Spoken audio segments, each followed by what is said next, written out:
Today I'm going to talk about, is the media really being honest as far as a real estate crash and collapse, maybe even worse than 2008? My name is Alex Ramirez. I'm a mortgage broker and I've been in real estate since 1998. I love talking about mortgage. I love talking about real estate. I love talking about finance. So today we're going to talk a little bit more about just some data and how it compares to what the media is portraying. If you like some of the information, make sure you subscribe or like and comment. I'd love to continue to make some of this information available for you so you know what's going on in the state of this housing reset that we're all in the middle of.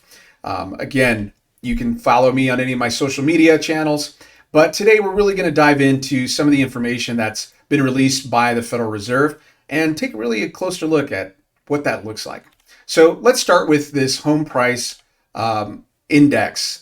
And FRED is the Federal Reserve Economic Data. So this is information that is available on their website. If you're interested in finding some of their information, feel free to go on their website and visit and take a look. Interesting information.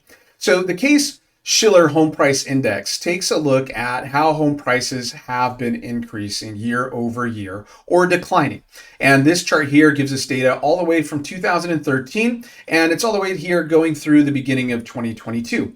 Now, what I've shown you here and marked is that if you look from 2013 to 2022, we have seen home prices increase by 115%. So that's a staggering amount, 115% increase since 2013. And what's even more of a shocker to me is this number here. Since 2020 to 2022, we are up 39%, believe it or not. That's when COVID happened. That's when interest rates dropped to around 2%, 2.5%, 3% for a lot of people. And it just drove so many people to get out there and buy a home. We also saw everybody start to work from home, and the availability and the freedom to be able to move almost wherever you would like, really prompted a lot of shifting in the real estate market and a lot of demand. So now we're on a downside, right? It's since the beginning of the year. This shows down 1.5%, but home prices are definitely coming down in a lot of areas, a little bit more than others. Some areas are still seeing a lot of demand. So let's take a look at this with a grain of salt. Now, I bought my second home in 2013. Even though a lot of people had told me, don't buy a house, Alex, you're crazy. What are you doing? I still bought in 2013. I also bought a home in 2017, and I had the same fear and, doom and gloom. Everybody coming out of the woodwork saying, Alex, what are you doing? Are you really sure you should be doing this? What could happen if the market pops like 2008? It's been 10 years. It might be ready to reset. Well, I did it anyways. And as you can see, it was a sound investment. Now, each time I bought these houses, I did it with very low money out of my own pocket. I do that so there's not a lot of risk on my side. I like to leverage the bank's money, and that gives me a huge upside potential and covers me obviously to the downside from losing very much. So those two pieces of real estate, well timed. And I'm actually looking in 2023 to possibly pick up another piece of real estate. As we can all see, rents are steadily increasing. There's a shortage, which I'll explain to you on how that's going to affect real estate. And I believe it's going to be another great year to possibly pick up a piece of property. I'm not sure yet whether I'm going to buy a rental property or something to move up, but definitely looking at some real estate here in 2023. Another piece of data that I want to share with you is the year over year percentage change. This is also from the Federal Reserve, and this is going back here to 2018. The reason I'm showing you this is normally you should see real estate average between maybe 4.5% to 5% increase year over year in appreciation. If you go back and study how real estate has performed over a long period of time, that tends to be the average. Now, one thing I want to point out is here, there's a 55% deceleration in home prices that happened in around the 2018 to the middle of 2019. Okay, let me ask you a question.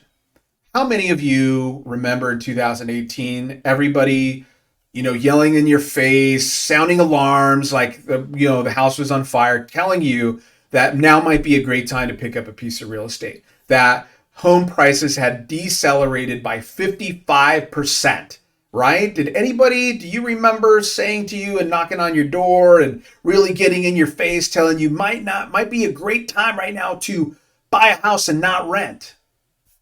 I don't remember. I mean, I know what the market was doing at that point in time. I had bought a home right before that happened, you know, and we were trying to tell people, hey, it might be a time to consider purchasing a home. But did you see the media doing that? No, you didn't.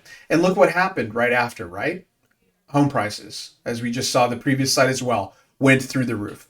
Now, here on the right side at the tail end, we're in this deceleration, which I was talking about. And this really starts to show it a little bit better than the previous chart. It shows here all the way going through to July of 2022, there's been a 35% deceleration. But look at the home price at the top. Year over year, it was hovering around 20% appreciation year over year. Staggering numbers. And that's why in the previous slide, I showed you a 39% increase in just 2 short years, starting around 2020 to 2022. So now we're seeing a deceleration again, right? And being that now we're at the end of 2022, it's more than 35%. If we were able to get this chart to get updated, we've definitely seen more than a 35% deceleration all the way now coming through to the end of 2022.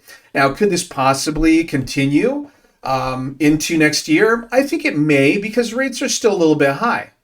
But there's some things that we have to watch out for. And that's what we want to talk about right now. A couple things that you have to think about. Number one being, where are interest rates going to be at?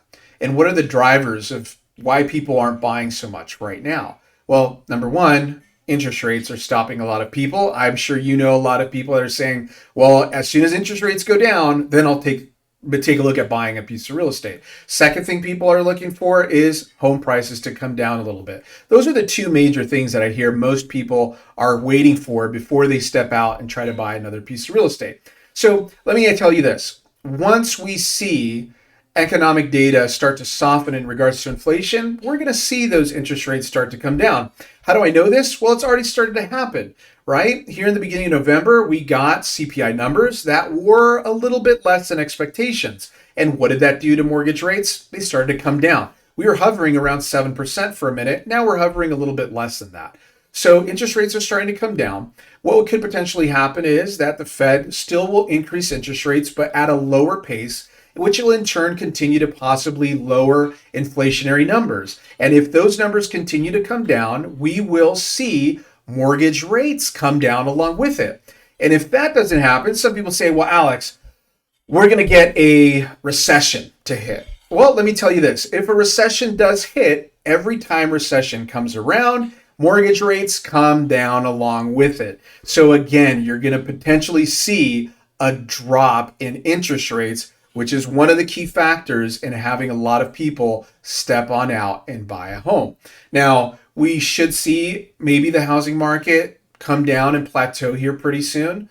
I think maybe around the first to second half of the year, we should start to see some buyers step in because we're going to see interest rates start to cool down. But there's more information that I want to share with you as to why I think we may not see this huge 2008 crash that a lot of people are expecting.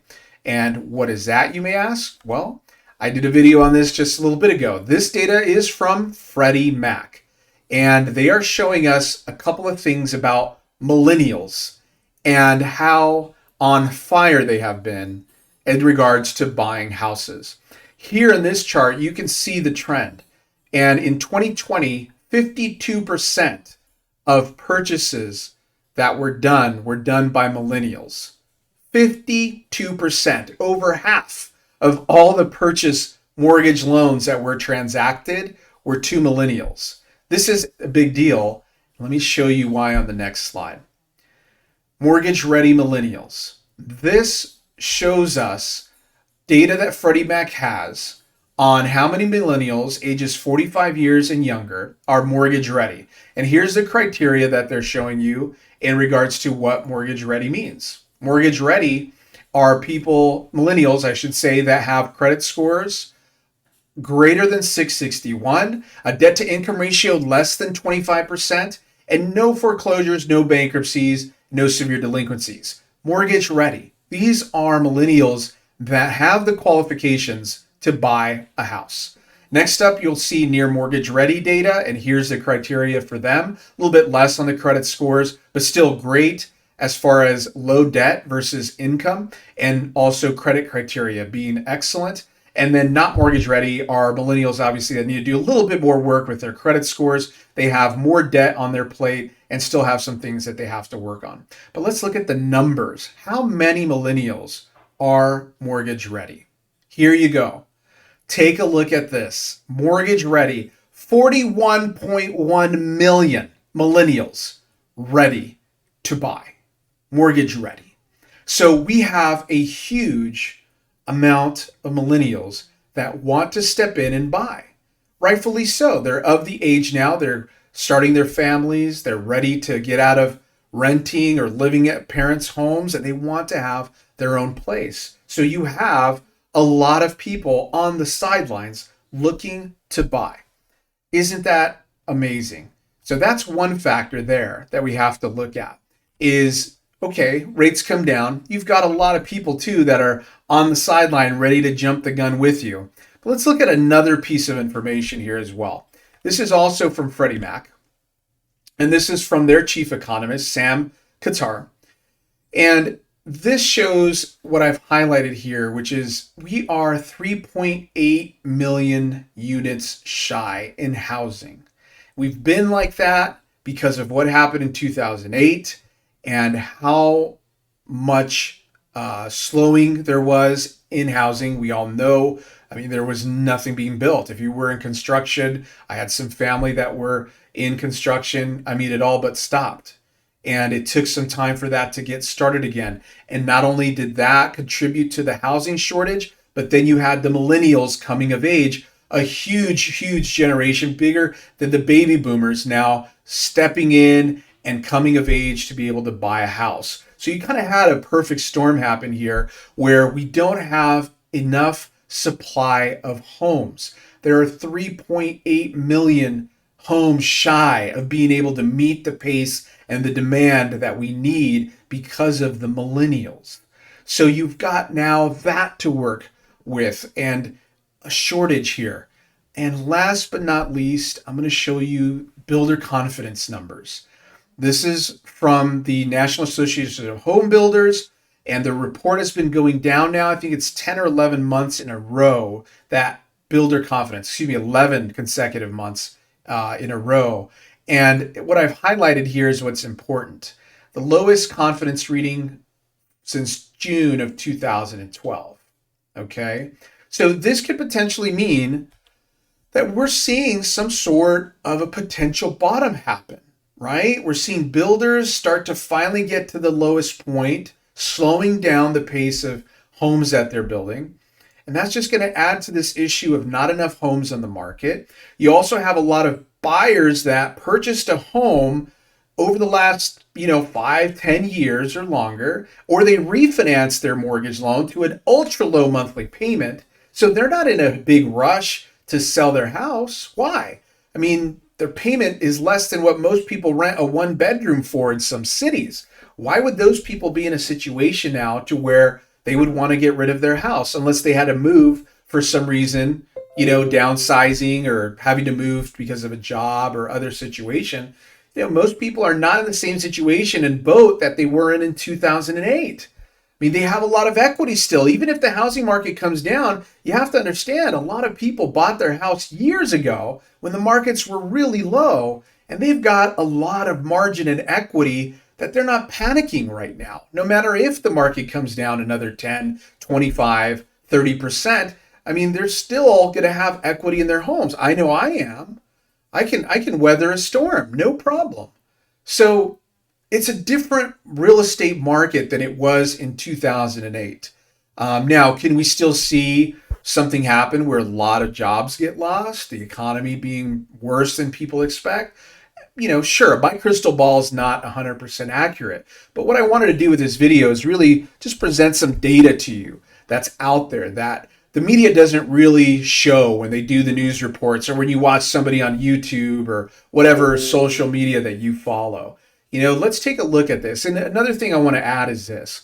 over the long haul, right? Real estate is a long-term investment. At least it is for me. When I look at buying a piece of real estate, I look at the downside risk. I look at the potential of putting a renter in there. Can it cash flow? Can I almost make it cash flow? Worst case scenario, how can I maneuver? How much equity do I have? Am I buying it at a good time, or am I jumping in when everyone's buying? Well, you obviously know if you didn't buy in the last couple of years, you didn't do that. If you're waiting right now, I think it's a great opportunity potentially here on the horizon to purchase a piece of real estate at a good deal. Will we see prices come down lower than they were in 2008? I honestly don't think so. Could we see interest rates go back to 2%? I honestly don't think that's going to happen because COVID is what caused the rates to come down that low, and that locked up a lot of the world's economies.